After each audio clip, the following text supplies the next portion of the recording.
You are now listening to the Friends of Rugby podcast. Relax your anus. Balls. Thick thighs. Camille Shat. Where's his neck? Eddie Jones. You're fucked, mate. We're nice now. Worried that it's going to be too short? No, I'm just saying if you wanted to be a longer episode. Because we're recording. Hello, friends. You're listening to the Friends of Rugby. Well, that wasn't that embarrassing anyway, so No. fuck you. I just stealth start. Okay. I read it. I saw it on TikTok. Stealth starting your podcast. It's not stealth starting. There's It's a a word stealth for it. start. There's a word for it. Soft entry. A soft intro. Wouldn't that be a countdown? No, soft intro is where you just start talking and someone hits record. I used to do it when I was making videos. You just let them go and then You just start chatting away. Start it and naturally? then when they don't even know, you've already hit record. And then they Oh. go, "Oh, we're recording?" I was like, "We've been recording for 20 that's minutes. not the reaction I wanted. You kind of ruined this. Oh. We should start How the did you want me podcast to? over No, again. fuck you. Is that the reaction you wanted? Well, friends, this weekend we've got a lot of drama. This drama. This is what we're good at. The news. Speculative, Paparazzi type rugby shit. tabloid journalism. Yeah, The tea. yeah. The Spilling rugby the tea. I think one of our original titles was rugby tea. was the rugby tea. Yeah, it was. Yeah. That which was actually like a very good contender, wasn't it? It's shorter than the Friends of Rugby. Yeah. We've kind of fucked up. I there. like Friends of Rugby. I really like it. I like it too. I prefer it to rugby tea a lot. I But think we're gonna have to change the intro music. why? It's a little long. I think it's overdone its thing. Okay. We're gonna have to do something new. No, we just spunky remix it. That's what everyone else does. When they get a budget, they remix their intro. with our huge budget. We're waiting for a budget. So someone asked me to do timestamps on a YouTube videos on a comment, and I was like, "Yeah, I'd love to." No, Fucking clue how to. we're very amateur. This is probably very amateur. Not just amateur. Our equipment's not very amateur. Our sound quality's unreal. Mm-hmm. Listen to my We put voice. some money into it, Some. into our to play podcast. You don't need a lot of money to sound this good, No, you don't. right? It is a little it's a little archaic though. All these wires and cords. You think everything should be wireless in 2024? Yeah, I watch a lot of YouTube people, and they don't seem to have as many wires as we do. Yeah, we got a lot of wires Yeah. going on. So how have you been? Explain yourself. How's it going? I'm good. You look happy. I'm glad you're happy and Thank everything's you. going well in your life. Thank you. Yeah. Yeah, Anything? I think I'm fine. Good. That's good. Personally, everything is good. Professionally, not so much. Yeah.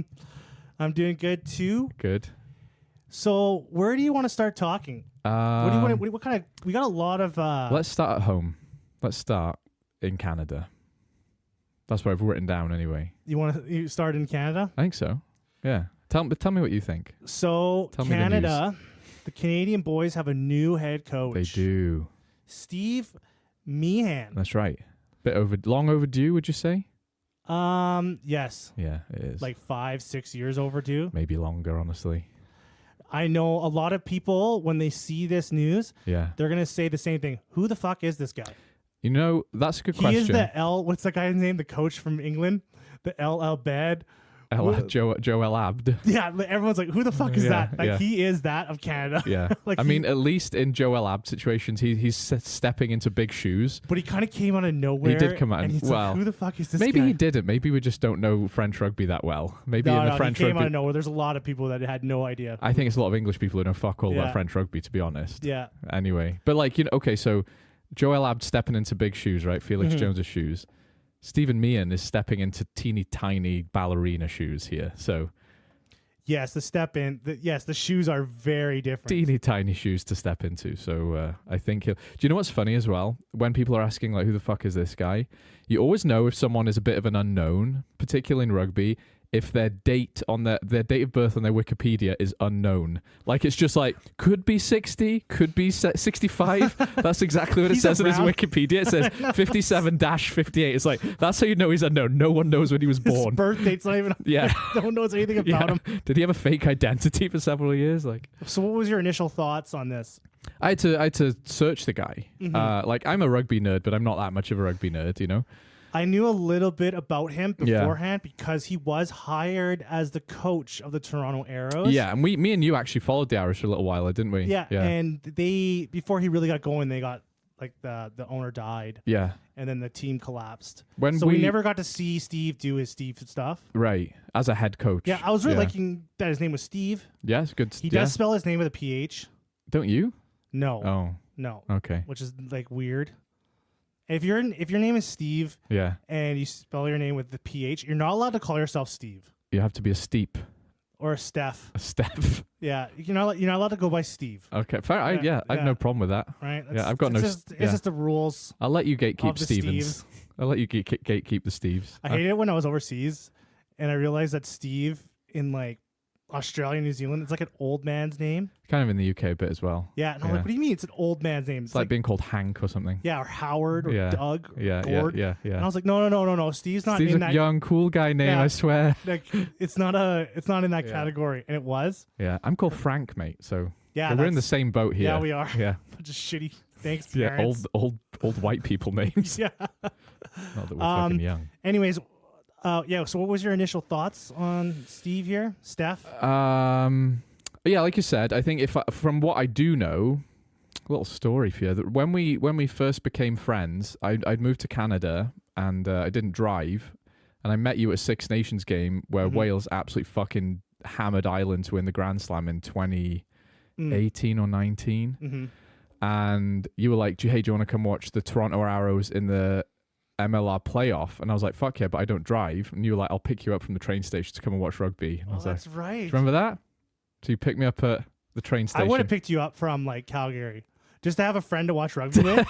I would have drove to fucking Calgary. Well, but I'm in Calgary. That's okay. I'll pick you up. Yeah. I was happy to be used for my rugby enjoyment. Yeah. I needed friends. Yeah. I was like, if there's a guy that like is nerdy about rugby like I am, I will go out for this person. Yeah. I didn't realize at the time. I thought I was pushing my luck because I need friends badly. How far can I push this man? How far will he pick me up from? You know. I need $20 for yeah. Can you like feed me? I guess so, man. It's worth it. Yeah. So when we watched Toronto Arrows in the final of the MLR, and they lost to Seattle. And I remember thinking at the time, not only is MLR a thing and I'm excited for it, this Canadian team is also very fucking good. Yeah. Like, I was so excited for the whole thing. Everything, both things kind of petered out. Like, the MLR's going, but it's not what I quite wanted it to be. And definitely from a Canadian perspective, it's shitty. But the reason I'm interested in Steve Meehan is not only has he got a lot of experience with other significant clubs like Toulon, Western Force, but he actually he's Australian, but he knows Canadian rugby. He must know Canadian rugby to an extent, right? So a part of me is like, they could definitely get someone better. If they had more money, they would get someone better, but this seems like the best guy they can afford. That's, I think for the bank, this is I think this is the best experience they can get for the money that they have. Yeah, and I don't want to slight the guy, but they don't even know when he was born. 57, 58 years old. We don't know. That's what I thought. It was a very safe choice. Yeah. And I think it was just kind of it's exactly what you're saying. Like when they're looking at the bank account and what they can afford, this is probably the best bang for their buck. This is buying your teenage son his first vehicle. Yes. It's not you're not overspending. You're buying something solid and reliable and safe, So the thing is that I think a lot of people were looking for a Maverick to come in and save Rugby Canada. Yeah. A coach isn't going to do that. And a harsher truth, Canada has fallen too far for that to be. Canada is not attracting big names. Maybe 10 years ago, Canada could have attracted a Jamie Joseph if they could have afforded him. I don't know. Yeah. Could have.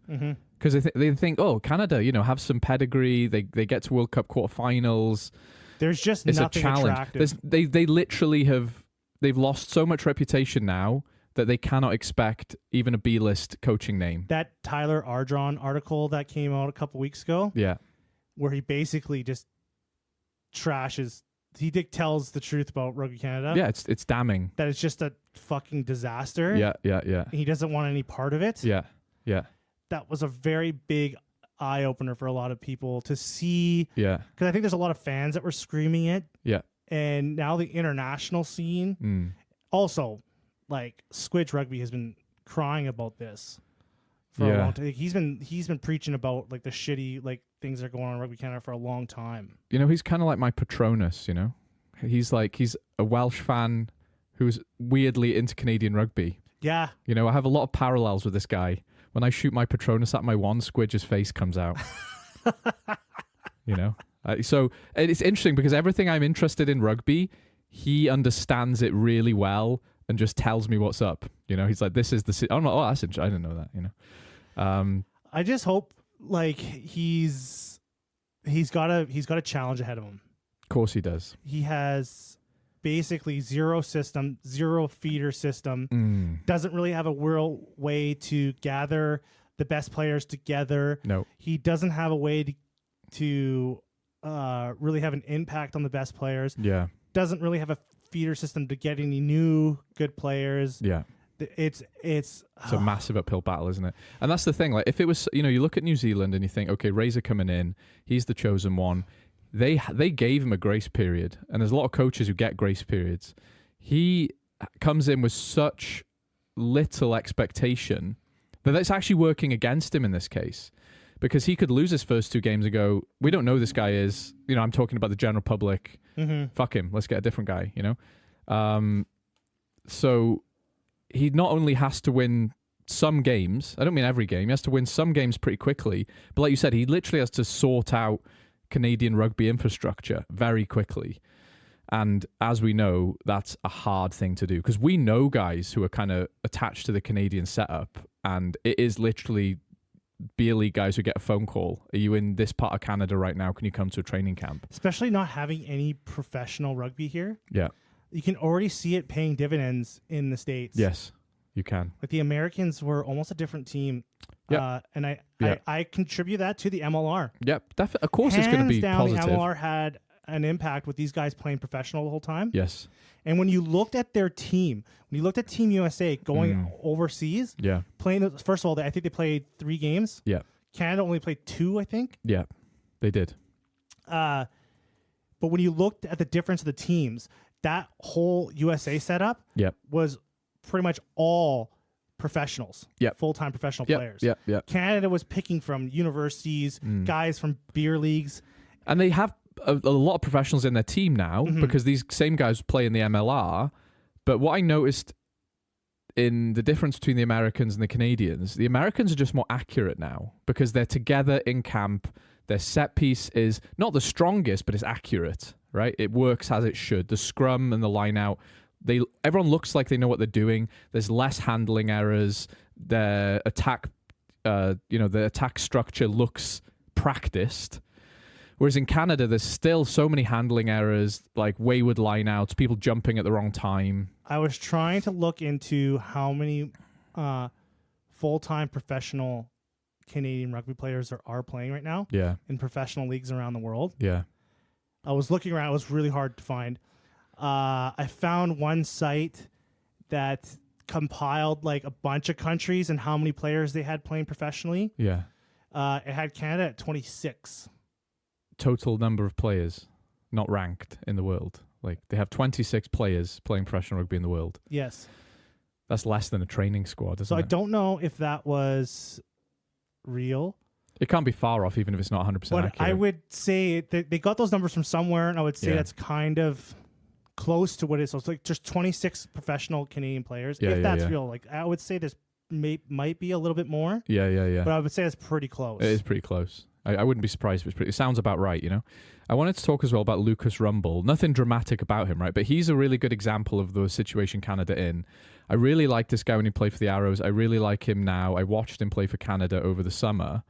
And, like, he's not the biggest back rower. No. Comparatively, right? But he's still the shining star on the Canadian side. He actually scored a hell of a try against, I think it was Romania in the summer. And he's just kind of like the epitome of what Canada can do. A guy who literally would bleed for the Canadian jersey. He wants to play for Canada. He's really good.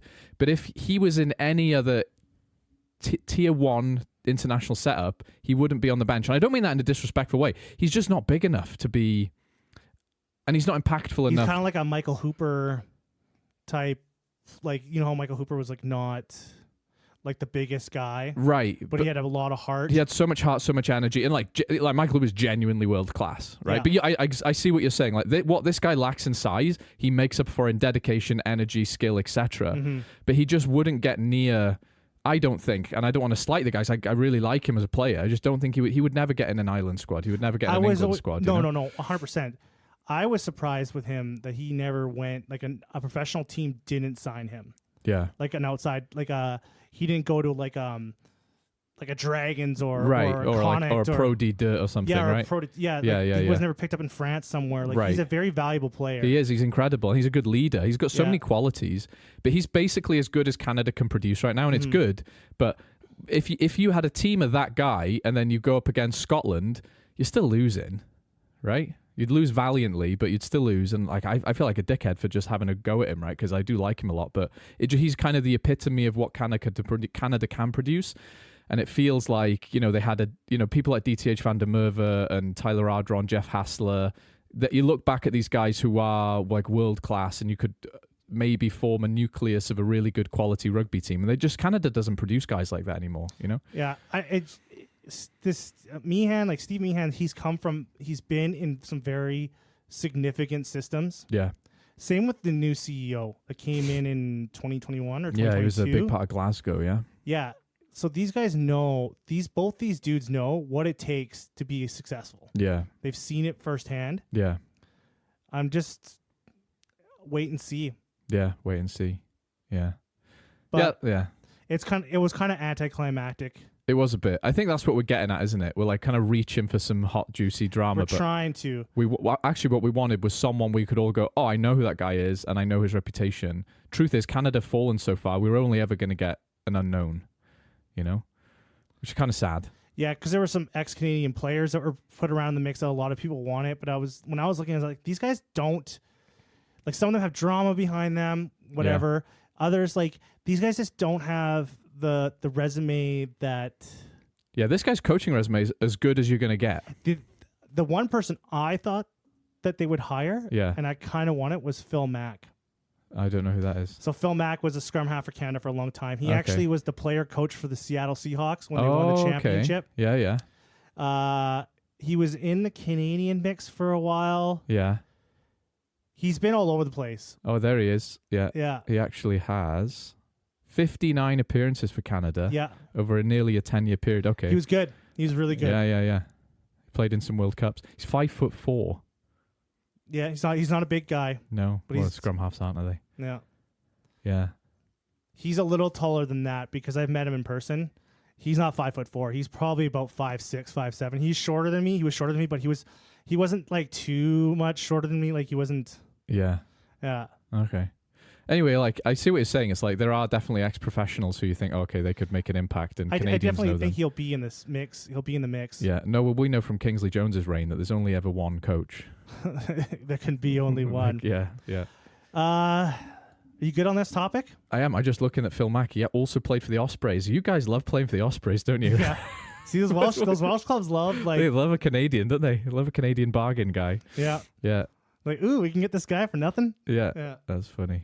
So have you watched any of the Rugged Rugby on Netflix yet? I told you earlier I don't have Netflix, but I'm excited for you to tell me about more scrum competitions. Okay, so if you haven't watched Rugged Rugby on Netflix, I would tell you it's probably best if you don't watch it anymore or don't even pick Did it get weird? It does. Oh. Okay, so I watched the first episode, the scrum episode. Yeah. It was all right. It was kind of weird. Yeah. How they did it. It was kind of weird how the team won because you had to keep scrumming and a fresh team would come on. Yeah. And then you would lose. And I'm like, oh, of course they're going to fucking lose because they just did like 9 scrums in a row and now they got to scrum a fresh professional team. I think if you've never watched rugby before and you watch a scrum, you might think of it like an inverted tug of war. Two teams like pull in all their strength, and you can kind of almost like on a meter, you can see who's doing better. Like one scrum will go back, one will go forward. But we both know as soon as one scrum starts going backwards, it will collapse or wheel. It's not an equitable contest in terms of, like, you don't push a guy 25 meters back in a scrum ever, do you? No. Not really. So I don't think the Koreans understand that isn't how a scrum works. But they were reffing the scrum the way the scrum is, like, they're doing a pretty good job there. It was pretty good. But it was just like the setup. But anyways, I started watching the second episode. Yeah. So basically what they're doing is they're doing a bunch of rugby challenges. Okay.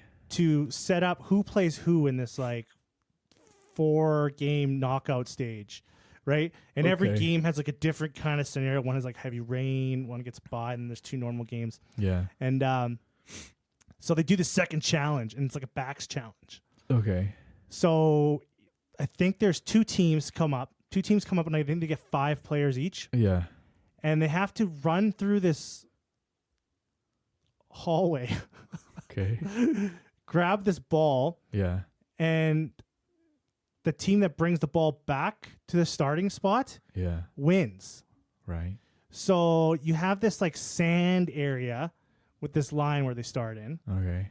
And then right outside that sand area is, like, steps and metal and shit like that. Then they got to run down this hallway that's, like, nothing there. It's just, like, this fucking floor and, like... What's the challenge? You're just running. And then after you get to the hallway, it opens up to a full rugby pitch. Okay. At the end of the rugby pitch, on this, like, metal podium, they have a ball sitting on it. Okay. So the players got to run all the way down there, grab the ball, and then fight to get the ball back to where they started. Oh, there's only one ball. There's only one ball. So you can tackle a guy. There was no rules. Oh, you could just, like, punch him. You could pass it however you got it. You could pass it however you want. Right. You just had to get the ball back. Sounds stupid. Automatically, right? Bad idea. That sounds stupid. Especially with all. It was like if you and I decide and like 8 other guys decide to have a full on rugby match in this room. That's how rugby started. No, we'll leave the table here. Yeah. We'll leave the TV. We'll leave the lamps, the stuff, the decor on the walls. Yeah. We'll leave it, the lamp, fine. And then we had a full contact 10-on-10 rugby match in this room. And one try line is the fireplace, and the other is the doorway. Yeah, or something. and you have to, like, dive into the fireplace, like so. Immediate danger. Everywhere. So these guys are running, and first of all, they're sprinting to get to this ball that's on this, like, metal podium with these spiky edges on it. Oh. And I'm like, they're gonna dive because they're gonna, like, drive into this ball, like, try to dive to get this ball. Yeah. So why don't they just put it on the ground? But everything has to be like a spectacle. Yeah. Then they start, like, trying to get this ball out, and they're just, like, fucking hammering each other. They're tackling, and they're trying to ruck over each other. But are they, like, really ripping aggressively and, like, punching the ball and stuff? Yeah, and flying into each other and shit. And then they get into the hallway where, like, there's walls and like, concrete, and they're smashing into each other. And then this one guy, like, almost hits his head on the stairs. And I'm like, oh, my God. And then, like, they do this for about, like, 20 minutes. Yeah. Trying to get this ball back. And then after the first stage, the show is like, we have realized we need to change the rules. 3 men died during the filming. It's not rugby. Like, I was surprised when as soon as they brought that challenge up. Yeah. And none of the coaches were like, because I would have been like, as soon as I saw what they had to do, I was like, nope. It sounds like they haven't actually spoken to anyone who's been a rugby player, because, like, any rugby player you asked to go, that's really stupid, and let me tell you why. Yeah, no. And here's how you could do it better. There was no right? trial. They didn't test any of these trials. Nothing. You could tell that they just kind of came up with it in a boardroom. Yeah. And then just made it. Yeah. Because it was just so fucking dangerous. Yeah. And then they changed up the rules because they had to. Yeah. And I was just like, yeah, of course you got to change the rules. I don't think I'm gonna watch this show. That's when I kind of lost interest. Yeah, it just sounds when I silly. realized it was just kind of like this. It wasn't rugby. Yeah. It was trying to make everything. Takeshi's Castle with rugby. And trying to, like, with a rugby ball. Make it as extreme as possible. Yeah, I'm not into that. Then we're gonna give you chainsaws. We're gonna run with a chainsaw. Like, I was like, okay, this is stupid. Yeah, no. Like, this isn't rugby. Like, yeah. And then I had to stop watching it. But it was the most dangerous shit I've ever seen. And I was surprised the coaches didn't speak up right away. Yeah. Because I was on my team. Yeah. And I had my players. Yeah. I would be like, no, absolutely not. You're not going out there and doing that. When I worked in Japan, you didn't question the boss, and I wonder if there's a kind of similar thing going on in Korea where it's like, whatever the boss, even if you're sat there going, someone's going to fucking die, it's just not part of the culture to speak up against whatever the board has said, right? So I wonder if something like that's going on there. Yeah, I guess so, because I would have, like, because they're just watching it. They're like, they're watching this shit. And I'm like, aren't you guys concerned? Yeah. Like, these guys are, and then there's a mix. They have 2 university teams, 4 professional teams, and then a military team. Oh, wow. Right? So it's a huge mix. Yeah, of weight, age, experience, scale, strength, age. So I was like, holy fuck, this is the most dangerous shit I've ever seen. Yeah. And they're like, oh wow, like that was a great. So, anyways, I stopped watching the show. You know, in NHL, they have that all-star weekend where they have like skill challenges, and I actually really like it, and it's safe. I do think there's I mean, obviously these rugby players wouldn't want to do it because they're fucking getting their hides tanned every weekend playing regular games anyway. But I think there is definitely a niche somewhere to kind of advertise the sport. You know, you could have place kicking. Well, the NFL does that. They do. They do. Like, you know, they have a skills competition. Well, so does basketball, right? Like, they do. They all have them. And it's great, and it's a good fun.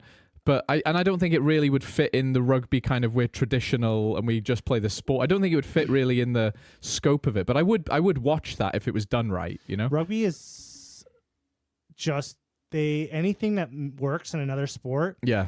Rugby will fight it. They will. They will do everything they can. It's like Americans with the imperial system. Yeah.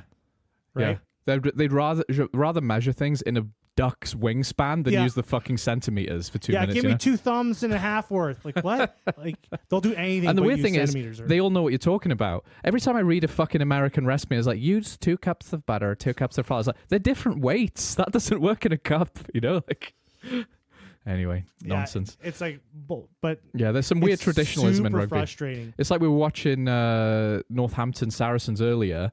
Some guys have the name on the jersey, and most guys have the number. One guy doesn't have a number or a name. And it's like, come on, it's a professional sport. Like, I've been doing this for nearly 20 years. Like, get it fucking right. Like, just put the right number on, you know?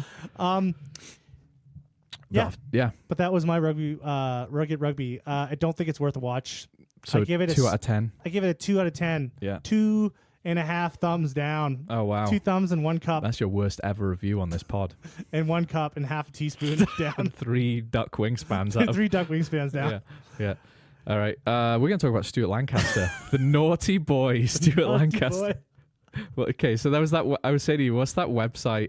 Ashley Madison. Yeah. He's at Racing. Things aren't going so well at home at Racing.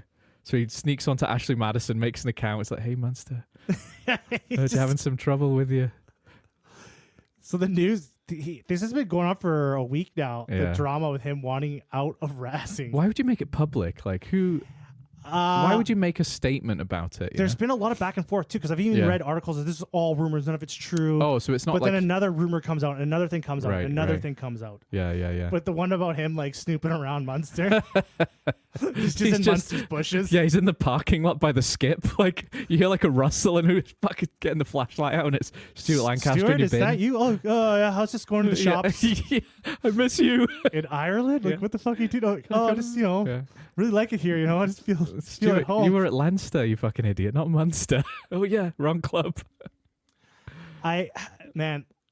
Racing 92, like that club is a fucking like, it's a merry-go-round of nonsense, isn't it? It must be just the fucking Wild West. Yeah, it's the Hollywood of rugby. Because that's the one with the owner was calling Steve Khaleesi fat and shit, and like.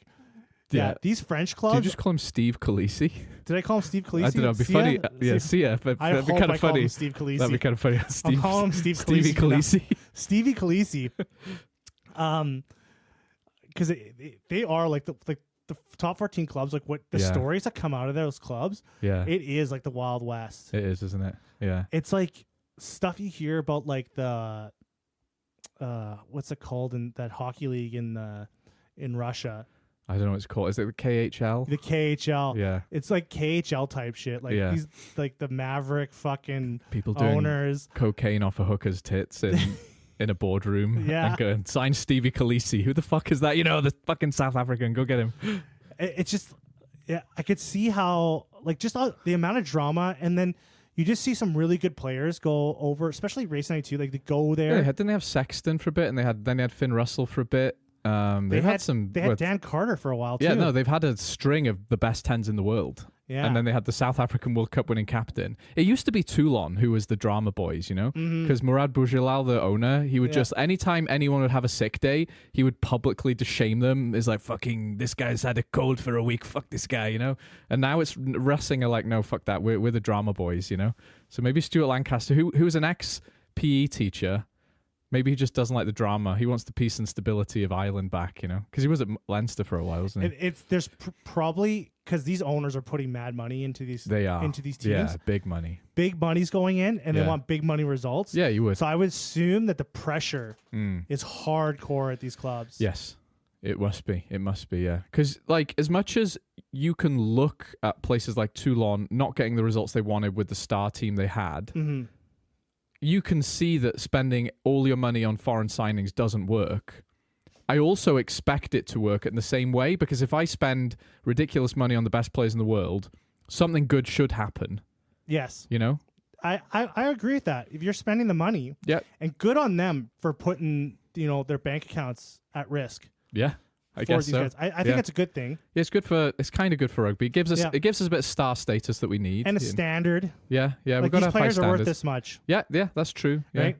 It shows the players around the world. It gives the players around the world something to look at. Like, if that guy's getting paid that much over there. Yeah, I deserve something around here. Yeah, it's a weird one, isn't it? Because I don't like the money that's starting to dictate the way the results go in rugby. But at the same time, like, if we want to be a proper professional sport, you need that. You know? You need the money. Yeah, the money circulating around. Like, and Stuart Lancaster's like his position at Leinster, like the atmosphere at Leinster is way different. I think that's what maybe because they're not obsessed over profit, like investment over profit. They don't have to worry about money. They got money flying at them from everywhere. They're not going bankrupt anytime soon. They're not going bankrupt anytime soon. No. Right? Half their team is like their more than squad. half the team is on professional contract, IRFU contracts. Yeah. You know? So the pressure must have been completely different. Yes. Right? So when you're going over race night 2, it's business time. It is business time, yeah. We're going to pay you, but so I would assume the pressure is immense, and it's probably not the best atmosphere. Right. Because it's hard for when I see that, when I see someone putting up, the problem is when people like when they throw money at something, they forget. They want results, but they forget you also have to make an atmosphere to be productive. That's right.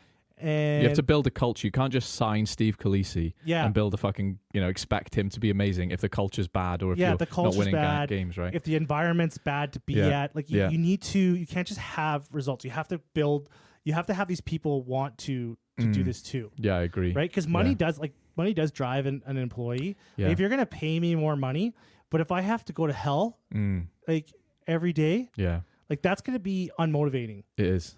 And even if I'm getting a big paycheck, like I'm gonna like it's still gonna fuck with me. Isn't that why Khaleesi left? Didn't he say something about just the lifestyle and?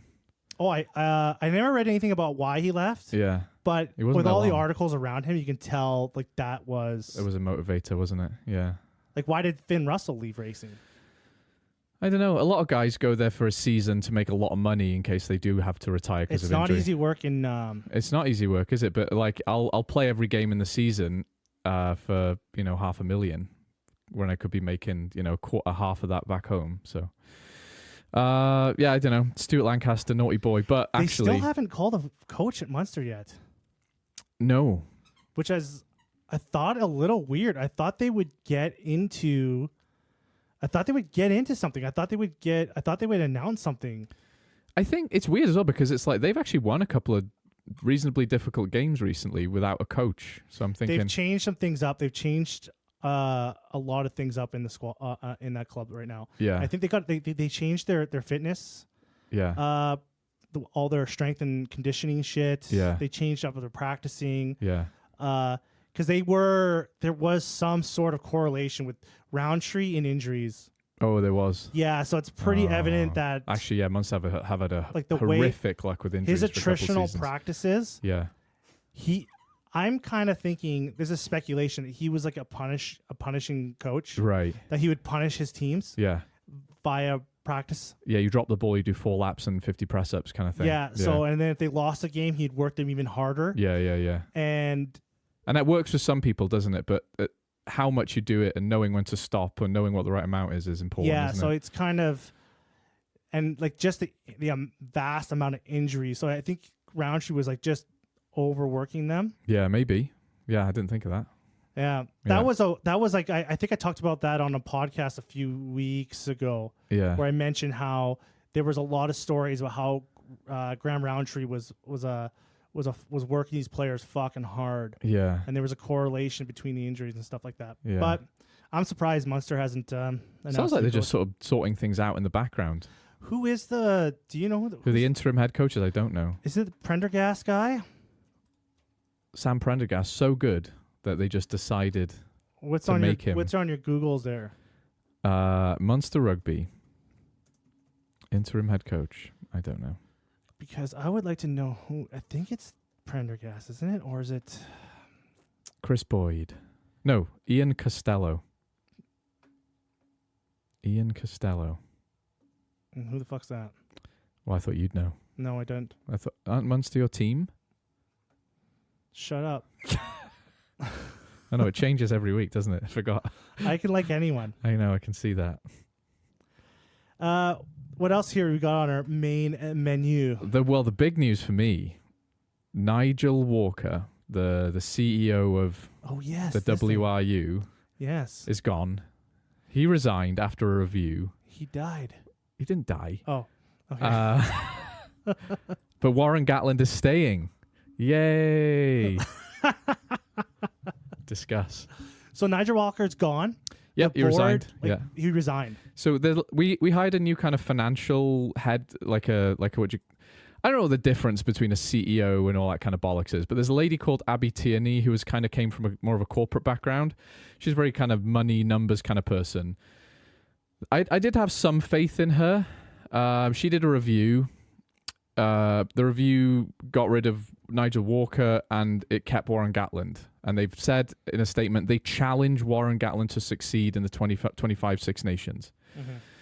I've calmed down a bit now, and this is a decent outcome as far as I'm concerned. It's not the best situation, but it's as good as we can do, because I do think Nigel Walker had to go. He oversaw several scandals, and the writing was on the wall. I think he's a good dude, but there was no way but to resign. Like, he'd overseen like a harassment scandal, right? Like, you can't just stay there when that's going on.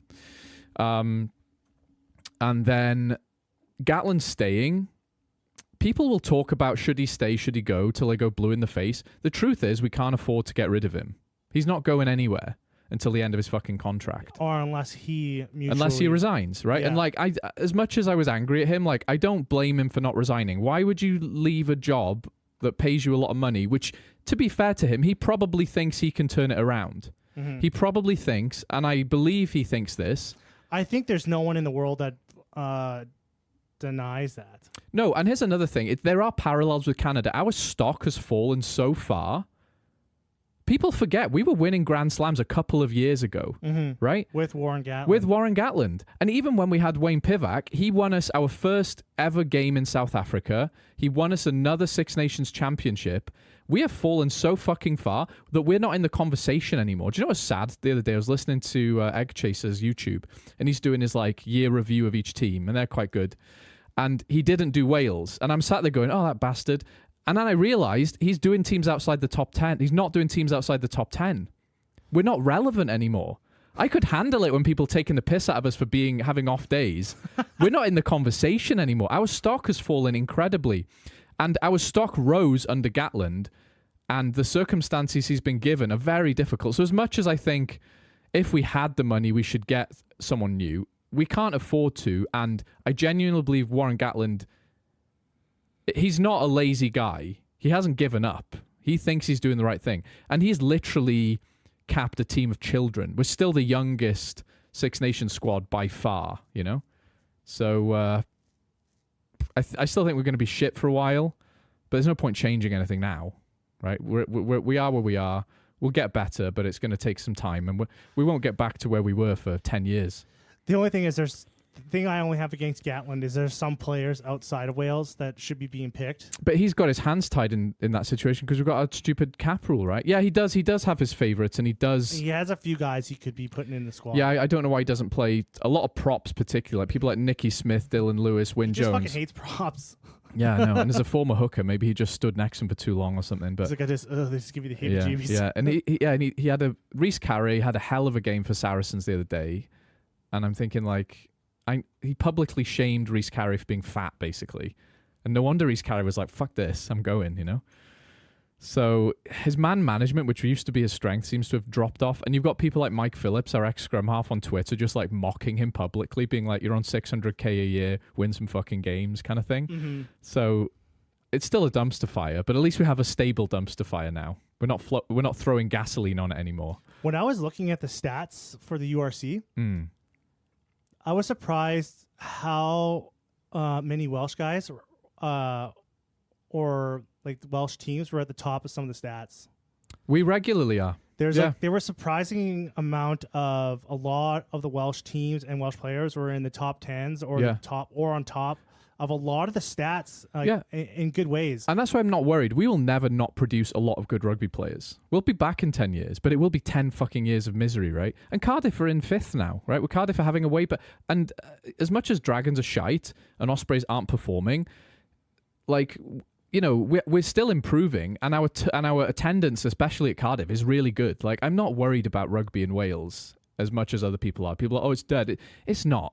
There's still thousands of people playing rugby every week for their local club, right? Much more so than in any other country.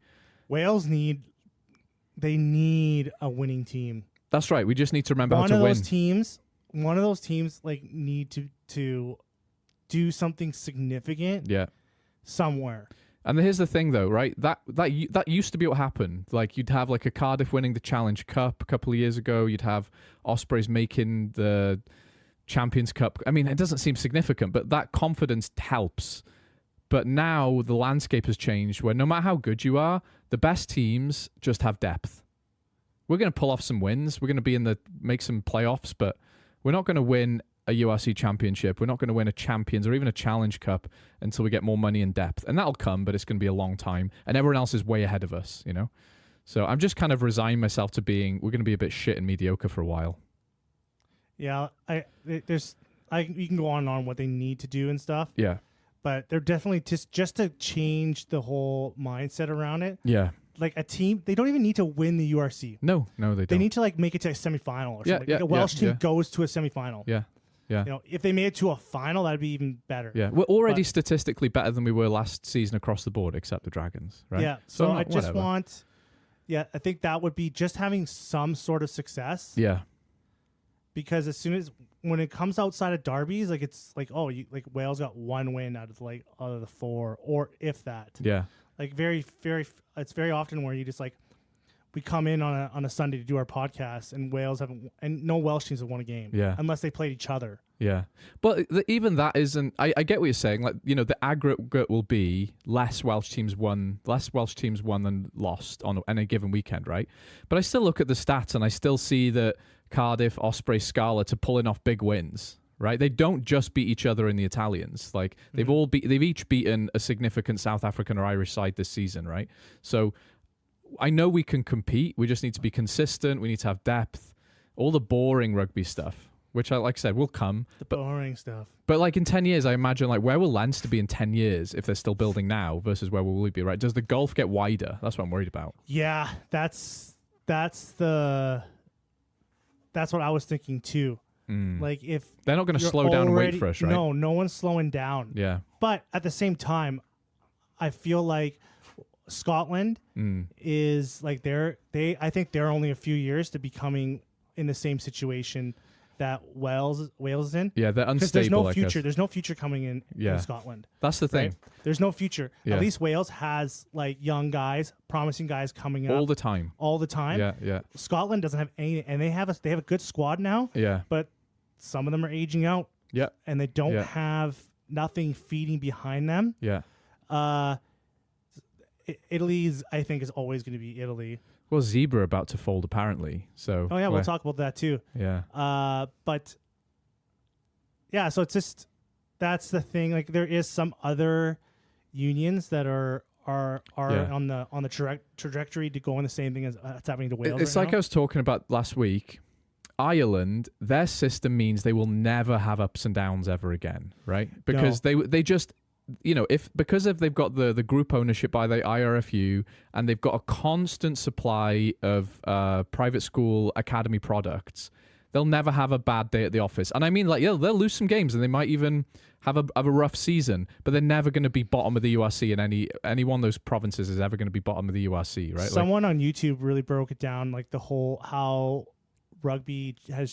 they changed rugby in Ireland. Yeah. And their whole strategic plan. Yeah. He breaks it down. It's like a half-hour video. Yeah. And like they basically just went to New Zealand and it's like, what's going on here? What did you guys do? Yeah. And they're looking at it and they're like, okay, this is what we need to be doing here. Yeah. Yeah. And they started copying. They just started looking at all the most successful grassroots systems. Yeah. And they just started implementing and throwing money at that strategy. Yeah, they invested in coaches. For me, the significant thing though is like New Zealand do, that the IRFU own their provinces. It means that if you have a financial crisis or if one team is really, really bad, you can just move stuff around. You can't do that in Wales or England, right? Having a non-for-profit system too. Yeah. When you're basically putting all your resources back into your product. Yeah. It's a win-win situation. It's dirty socialist commie nonsense. It is. It's commie rugby, and but it fucking hell does it work? Yeah, because really you're just kind of you're not trying. You don't have shareholders, or you don't have. Well, profits. There's no factionalism. That you're never going to argue because there's no one to argue with. Mm-hmm. If the IRFU want to move someone from Connacht to Leinster, it's as easy as doing that. Though it's notorious, those kind of systems are notorious for becoming stagnant. And I think if you ask a Connacht guy, which we may come on to. And apparently they receive 2 million less funding a year still than Leinster, because they were always the development side, but now I guess they're not, but they still get less funding. And there's different reasons for that aren't as simple as that. But long story short is, if you ask Mac Hansen how he thought about that Leinster-Connacht game on the weekend, he might not think it's a perfect system, right? No, a lot of Irish people will judge that system hardly because they really, really favor Leinster. Because what gives Leinster the right to be better than Munster, and Munster having historically a stronger showing in the early days of what was the Pro 12 and the Celtic League and the Champions Cup.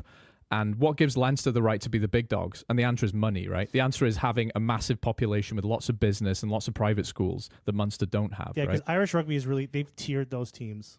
But that's the thing. Connacht historically was deliberately tiered. Mm-hmm. The gap that's emerging between Leinster and Munster, that's not deliberate. That's financial, Ulster right? Too. Yeah.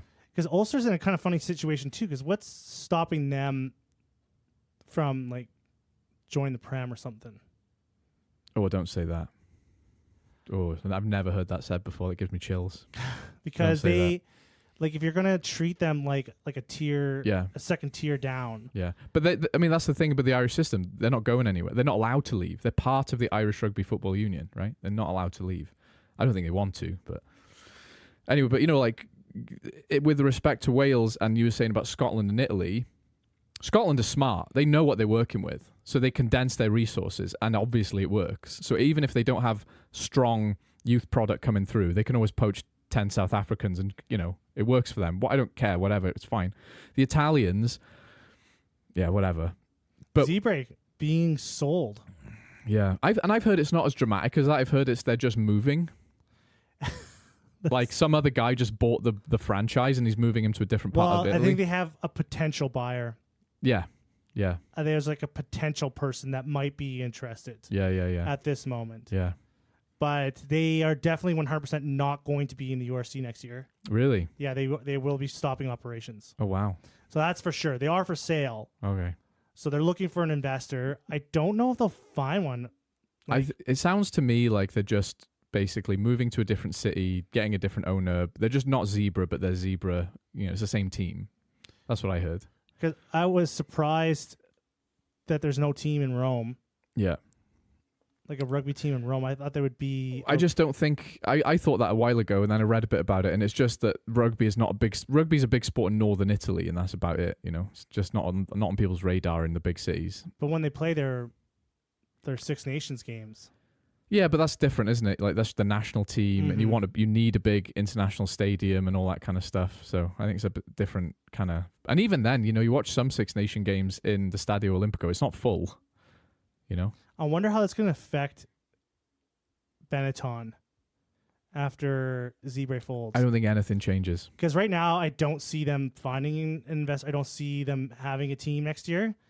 So there's going to be so the best of the Zebra players are probably going to go to Benetton. And we saw what happened in the Gallagher Prem with that, didn't we? So I was wondering if this is going to be a positive for Benetton. Could be. I don't think the Zebra players are losing their jobs. Because basically Benetton, if it's just Benetton there, they're basically going to be the Italian team. The Italian team. And they're not far off already. And we've seen how that kind of worked with the Jaguares. Yeah. And it wasn't a bad thing, was it? No. The Drua, similarly. Yes, the Drua. It wasn't a bad thing. No. Yeah. They became really competitive. They did. And that's actually kind of what's happening in Scotland. Since they've kind of condensed their resources, we're seeing a really strong Glasgow. That's the most, Glasgow winning the URC. That's the biggest thing that's happened to Scottish rugby since the last time Glasgow won it. But that was a long time ago, though, right? That was, 2016 or something. It's nearly 10 years ago. That's the biggest thing that's happened in Scottish rugby for a while. So if Italy can replicate that, that's awesome, right? I would like them to have more teams. I think we could do with less teams. I'd like to have more Italian teams. Oh, okay, yeah. Yeah. Italian teams. If we're going to stick with this nonsense format anyway, we're going to. Yeah, I know. I read a thing the other day. Over half the revenue in the URC comes from South Africa. Yeah, they stand, and those motherfuckers are staying. They are, but next year they get a seat on the board, so you can't even get rid of them next year. No, they're going to be. They are part of it. Like when I read that, I was like, oh, that's why. Yeah, I was like, they fucking doing everything. That money's coming in from them. Yeah. The gravy train is here, boys. Holy shit! Over half the revenue is coming from those 4 teams. Yeah, and they've got teams like the Cheetahs in the Challenge Cup. You've got to imagine those guys want part of the pie, right? Well, they have more people, so they have just more eyes and more people spend more purchasing power. Like they just have more people spending money on it. They have the most registered rugby players in the world, South Africa, don't they? Yeah, it was like 1 million or something. Yeah. So and it's a big fucking country, right? Makes sense. So I could see long term, maybe give it 20 years. You could have 6 South African teams. Mm-hmm. You could have, in a very utopian world, you could have 4 Italian teams, 4 Scottish teams. So in a distant future, you might have like the Italian South African Conference and the Celtic Conference, like NHL has. That'd be kind of cool. I mean, in back of my mind, I'm screaming, "This is awful! Make it stop!" But inevitably in the future, that the Prem and the URC are going to join to make a Super League. There's just too much talk. There's just too much. Who are these guys who keep talking about it, keep bringing it up? And then there's always some fucker in there who's like, "You Welsh bastards, you can leave." We didn't say anything. Like, leave us alone. Like, we're just. They're in the same building. Yeah, the 2 headquarters are in the same fucking building. Yeah. Like it's definitely happening. It's just inevitable. Yeah, it just makes sense. Yeah. For what's the Prem doing? They're just like this thing that's there. Like they're just like, what are you doing? You can't say that though, because that's the home of not just English rugby, of rugby. Yeah, they invented that fucking sport. They should, with the population and economy of that country, they should have their own domestic professional league forever. They should, and they do. It just I don't like how everything's separated. There's just different brands. That's just because you're an American. It just should be like one thing. It'd be a lot easier. You just don't get it. I know. You got to have tiny little countries that hate each other. That's the way forward. In different leagues. And then they meet each other once a year, and it's amazing. And everyone hates it, and all the fans are frothing at the mouth. What do I know about successful sports? Exactly. Just shut the fuck up. You don't understand. I need to take a train over to England to get battered, Anyway, so I think we were talking about Walker, Gatlin staying, whatever. Who fucking cares? Before we talk about the results for the weekend quickly, I just want to mention the Celtic Challenge. Women's Celtic rugby is back, and I'm into it, and that's all I've got to say. Did you watch any game? You mind your goddamn business. No, they haven't started yet. Oh, they haven't started yet? No. Well, the Welsh derbies haven't, which is what I was going to watch. Oh. full disclosure, I've no idea how to watch it. I've tried. Like, I don't even know if they put a camera on the field. Last time, I think Rugby Pass TV was carrying the games. They were, but not all of them. I've seen a couple of the games on YouTube. Yeah. After they've played. Yeah. Yeah. No, they'll play them live. Right. If you find out how to watch them, someone who's listening. It's definitely on Rugby Pass TV. Yeah. Yeah. So, anyway, they haven't quite started yet. Because someone did make a comment on somewhere telling us that it was on Rugby Pass TV. And it was. Okay, so that's I'm good to know. assuming this year is going to be on Rugby Pass TV also. Yeah, I hope so. Anyway, I'm excited for it if I can watch a game. Yeah, which start next week. I'll ask you. You can be our Celtic Challenge correspondent. Yes, in the Celtic field. Challenge correspondent. Celtic Challenge correspondent. I didn't watch any of the games. I don't know how. How did it go? I tell you the results. Yeah. Do you want to go over the results of the URC let's go games? URC derbies and we'll finish with that. The URC derbies. You know what a derby is now, don't you? Yes, I know what a derby is. All right. Well, you were asking last time. No, I wasn't. You were. Maybe a long time ago. That's a At some derby. point in my life, you were like, "What the fuck is a derby?" And I was like, I use that term now for like when the Oilers play Calgary. It and is that shit, exactly. And people are like, "What the fuck?" You "Yeah, talking? what do you say? What do you say here?" We don't have a word for it. You don't have a word like for a that. rival match. A rivalry, you might call it. Yeah. Just like that. It just there's no term. Right. Like when The teams two local clubs play each other with the strong rivalry. Yeah. Also, there's no really local clubs. No, because you got to drive 3 hours to get to the next fucking gas station, Right. here, don't you? So there's no real derbies to be happening. Yeah. Like I think California is the only like real place where you can have There's like multiple large sports teams. you got like 10 Yeah. professional sports teams in the same league within a couple hours of each other. Yeah. So Yeah, it doesn't work here. It's too big, isn't it? Ulster, Munster. Munster beat them. They did. Without a proper head coach. No. Poor Ulster. What are they going to do? Who's coach? Yeah. it's just- What's going on there? yeah. Yeah, they're in a bad situation. This game is pretty close all the way to the end. It was. Ulster could have won that game. Yeah, Ulster could have won that game. Sorry? Sorry, what were you going to say? I just think, like, Munster never lose the steely edge. Munster are kind of like the Saracens of the URC. Like, I never write them off. They could have a million injuries. They lost their last 4 games. They'll be up against a really big team, and they'll pull it out, right? They are a hard team. They are a hard bastard team to beat, you know? They are also a very inconsistent team, too. They are inconsistent, and that's the thing. Maybe if you looked at it from a different perspective of what I'm saying, you'd say, actually, they should be winning a lot Because they of the beat some games. teams, you're like, yeah, they look fucking awesome. Yeah. And then when they step up to the good teams, Yeah. then you can see the difference. Yeah, that's true as well. So they are Ulster, like, fucking hell, I don't know. Ulster feel like Cardiff last year, where they like a million losing bonus points, you know, like just about losing to everybody. Zebra Benetton 11-10. Yeah, well, Benetton nilled them recently, didn't they? So at least Zebra got out of bed for this. They're one. mad. They're all losing their jobs. Yeah. So they're going all out now. Yeah. Like, fuck it. We need now because these players are like, fuck, we need jobs. Yeah. We need jobs now. Like, Yeah. They got to play their hearts out to get this. Yeah. To get this shit going. Yeah, they do. Okay. Where were we here? Take 2. Stormers Lions. Stormers Lions. I think we predicted a Stormers win, didn't we? I don't think we did any predictions for this weekend. We did. Did we? I don't remember that. What? No. We did. Stormers Lions. We predicted it. Can't remember what we predicted. Stormers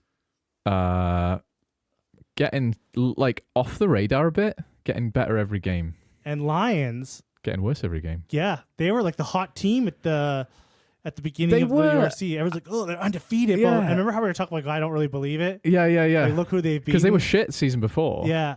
And that was the thing, eh? Like, I wonder if... Because that's the thing. People get really excited. I think it was probably like 3 games in. It's undefeated. Undefeated doesn't mean fuck all if you're like, a 3-game winning streak is cool, but it's nothing that impressive, is it? Like, so, yeah. Maybe the Lions aren't as good as everyone thought. I know the Stormers squad. Once everyone's back and fit, like, that's a hell of a squad, so... There was a fucking nasty red card in this game. There was. It was grim, wasn't it? Yeah. That guy fucking just launching himself. Yeah. There was it was Manny Labaki hit, right? Yeah. In the head? Yeah. Yeah. Just fucking smashed him. Yeah. I was just like, this is obviously basically pretty similar to what Geordie did. Yeah, on Naki. Yeah. In the Connacht Leinster game. Yeah, Not it was. as violent, though. This was like a straight assassination attempt. Yeah. It was one of those ones where it is a straight red and not a bunker for me. You know what I mean? Yeah, there was... we got to talk about the breakdown at some point as well, because I have seen some stuff recently where people just fucking diving, off their feet, fly into it like fucking Superman with their arms outstretched straight at someone's neck. And these are big guys, And I know what they've done is they've taken every other thing you can do in the breakdown out so that you can only come through the gate in this way. And it's not a loophole, but the way people choose to do that is fast and hard. Because you're technically supposed to... What was I going to say? You're supposed to be on your feet. Well, if you're off your feet when you fly in, they'll penalize you. There's something going... There's like a miscommunication with the ruck. Yeah. That's making it... Like the way it's being ruled, the way it's being reffed, it's turning it into this it's not a very competitive spot anymore. No, it's not. It's not. I remember the days of Sam Warburton, he was like a fucking limpet on the ball, and people would be trying to grab his leg, people were trying to croc on. He didn't move, but now they've taken all that out. People just fucking kamikaze themselves into the guy's neck, And it's also, I think maybe the jackal has ruined. It's not often you see someone ruck over. No. Win a ruck by rucking over. No, it's just because it feels too fucking dangerous now. It's that. And also, I don't know. I think it's the rules too when there's someone, they're trying to, the rules in the ruck, they're trying to save the jackler too. Yeah. They're trying to protect the jackler a little bit. Because it should be competitive in there, right? Yeah, because they call the ruck one really fast. They do in rugby now. Yeah. You don't see people compete at the ruck anymore. I mean, you do. It just feels like the timing is a lot tighter. It's almost like if the only way to steal the ball was to ruck over, it's never gonna get turned over ever again, sort of thing. That's the thing, right? Yeah. Because you're not gonna want to send all those players into a ruck. Yeah, and you want guys in the defense. Yeah, the game is changing, but. And the game will always change and evolve, but I do think right now it's particularly dangerous to be jackling because I've seen some clear outs which are just fucking brutal. It always has. And it's always been dangerous, but right now people are it's the most dangerous move in rugby. It's horrific, isn't it? Just exposing your neck and head. Yeah, you had to get to put your head down like a fucking ostrich. So a 200-pound man just flying at your head with his shoulder. Yeah, it's fucked. Yeah. That's what we're saying about that game. Yeah. Sharks Bulls. Yeah, I think I can't remember I called, but a close game. Sharks, Bulls almost had it. They almost had this one. They did. I think Sharks Leinster are gonna win the USC. One of those two. One of these two teams are definitely winning. I think so, and Bulls are very good as well. Sharks, if they keep their whole squad fit, they're gonna win those kind of games every time. I think So. Ospreys, Scarlets, 23-22. Hey, I watched this game. And you were like, yeah. Welsh rugby. Yeah, I mean, Toby Booth's leaving. And so Mark Jones, his new head coach, he coached the Crusaders for a little bit. Mm-hmm. He's actually really good. So people are, you asked me, is Toby Booth leaving a big deal? Yeah, it's a big deal because he was very good. But he left. I think everyone is very happy with the way he left. He's gave people plenty of notice. He put the right guys in place. Very walking off into the sunset, kind of like. Yeah, and you think, what is he walking off from? What's he achieved? But actually, if you look at the state of Welsh rugby, he's kept the Ospreys competitive for a number of seasons, and he's brought in some really good young talent. So this is a good win for the Ospreys. Although I was watching that game, Scarlets basically had that game won until the 82nd minute or something, where the Ospreys scored a try. So, what else to say? It was a good game. Leinster. Now this was the spiciest game of the weekend. Yeah. I saw Mac Hansen mad. Geordie Parrott getting off the hook. Geordie Parrott? Geordie Parrott and Steve Khaleesi, famous rugby players. Yeah, he was pissed off. I was watching this game and I was thinking, I do see the Leinster reffing bias. I've seen worse examples of reffing bias. I just think it's kind of just come to a head where it feels like Leinster just get the rub of the green every week and Connacht get shat on by the ref every week, and Mac Hansen had just had a fucking enough of it. Because Aki, the clear on Aki by Geordie the Parrot was like, it was a bit like, how did you fucking miss that? And you saw a bunch of other stuff, that Connacht did. So. Yeah, it was pretty shot. When I saw it with a video of it, I was like, okay, that obviously is a fucking red card. It's a red card. It was a red card. Yeah, 100%. And like, does it make a difference to the result? I don't know, but it was close enough in the earlier stages of that game. It was close enough. When Connacht scored their 2 tries and kind of felt like they were getting back into it, it was like they could have won if they'd kept that momentum up. Although Leinster's defense is fucking incredible. It's hard to break them down, isn't it? So they're just a good club all the way around. They're just, everything they do is good. Do you want to talk about Sam Prendergast? Just in general? He didn't play in this game. No, he didn't play. Thank Do you want to talk about him? Actually, the game I watched, I was excited to have an opinion about him that wasn't just me being like, can we all just stop talking about Sam fucking Prendergast? I just want you to admit on air, on recorded, you just hate Prendergast because he's from Leinster. No, there's definitely an element of that. Yeah, there is. Let me say the thing. I'm agreeing with you. And you're like, no. Like, I'll agree with you if you want. I think it's probably about 20% of it. Yeah, I'm just jealous that. I was like, if he was from anywhere else, you would be agreeing with me on everything I said. I've not say a thing that I disagree with you about him. He's the best 10 in Ireland. Okay, no, I disagree with that. I think it's Jack Crowley. I think he's the best 10 in the Northern Hemisphere right now. Obviously, I disagree with that. Yeah, because he hasn't proved anything yet. So, yeah, obviously I disagree with that. Say another thing. Say another thing. I think that's it. He's going to be on the Lions tour. Oh, okay. I agree with that. Yeah, I agree with that. Yeah. Well, actually, no, I don't, because I don't think he is versatile enough to be the quote-unquote training panelist bolter. I think he is. I think it'll be Marcus Smith, Finn Russell. And him. And actually... Owen Farrell. Kieran Frawley. Because Kieran Frawley can cover 10 and fullback pretty well. Ooh, that's a good call. So I think they'll take fucking what's his name from the Saracens for that. Elliot Daly. He will fucking make it with a steel chair, hands down. Yeah. Like, he's on the Lions tour. Oh yeah, 110%. For the next 50 years, he's on the Lions tour. This motherfucker will get there. Any kind of team, like, oh, he's free. Yeah. Oh yeah, put him in. Yeah. He's the Swiss Army knife of rugby players. Elliot Daly. He'll fill in up prop if you want him to. That motherfucker is going to be on the Lions too. That guy has a boot as well. He'll fucking kick a penalty from inside his own half every day of the week. Yeah, that's why they like him too. That's why they like him, Yeah. No, I can't see Sam Prendergast being on a Lions tour, no. I think we're going to... Barring injury. He's my shock call. Barring injury. If Marcus Smith is injured, I could see it.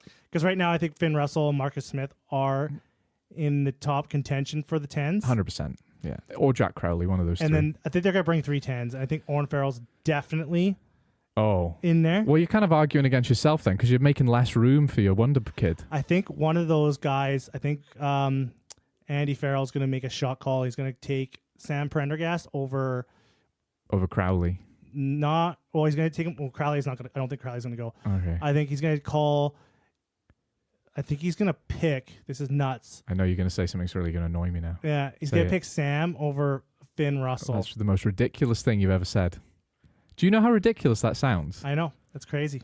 Yeah. It's crazy. You drank the fucking... juice. You've drank the fucking... Leinster juice. The Leinster Kool-Aid. I don't even like Leinster. It's just... How could you say that? I'm upset you've said that. How could you say that with a straight face? He's surprisingly, he's a special talent. He's played talent. 9 minutes of rugby in his life. Just wait. And it's all up to this. If he does his rock star shit in this Six Nations, right? You're gonna see. That's a strong if. Yeah. That's the biggest if of all time, though. It is the big if. Because he hasn't done That's what I do. This is fun. I'm just making some big calls. Oh, me too. Behind the mask, I'm having a laugh. I'm having a laugh behind the mask. I'm playing podcasts.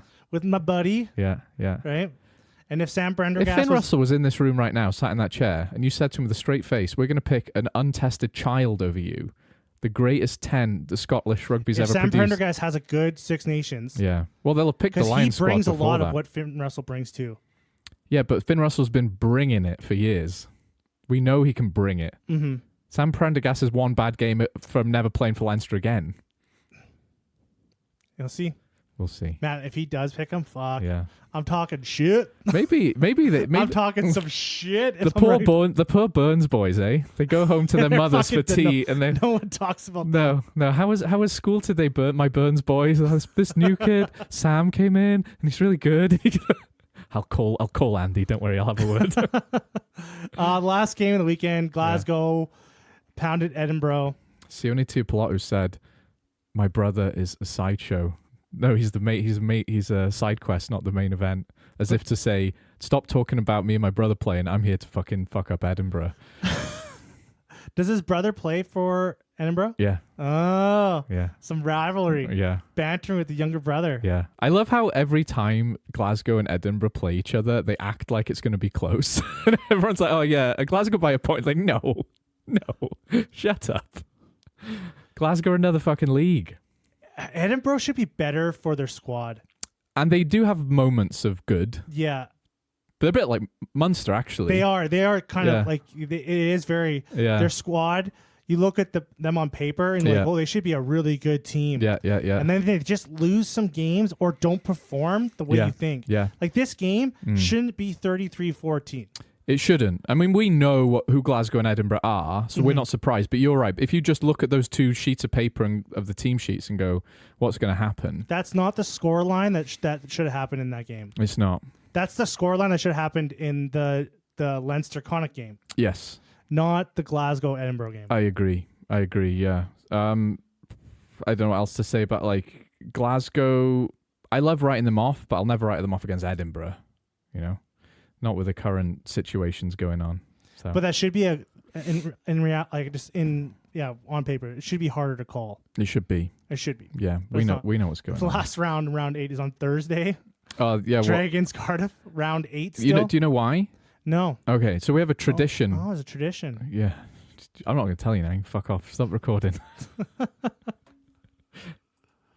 No, you tell me. Oh, okay. Let's just stick to my guns. Yeah, so we do New Year's Day and Boxing Day fixtures like we've always done them. Oh. Yeah. That's nice. It is nice. So you go out on Boxing Day, you go out on New Year's Day and watch a bit of rugby. That'd be cool. South Africa came along and ruined it. South Africa ruined it. No, they didn't. Well, friends, I think we talked about everything we were going to talk about. No, you think we talked about a lot? We talked about a lot. We went through a lot of things. You were worried this was going to be a short one. I wasn't I? I think we've got a lot of mileage out of Steve Meehan, to be fair. Someone we don't even know his age. We're getting fucking mileage out of this guy. We did. Well, friends, like and share the podcast. Yes. Find us on YouTube. Find us on Blue Sky. Yes. You could say Merry Christmas if you want. Merry Christmas. It's Christmas time. Yeah. Hold your loved ones close. Have fun with Boxing Day, Cardiff and Dragons. Who's going to win? Nobody knows. Game of the year. Do you know, actually, it's funny because I don't fucking know. Because Dragons love ruining the party for other Welsh teams. Yeah. It's like, can you just leave us be? We're in 4th place in the league.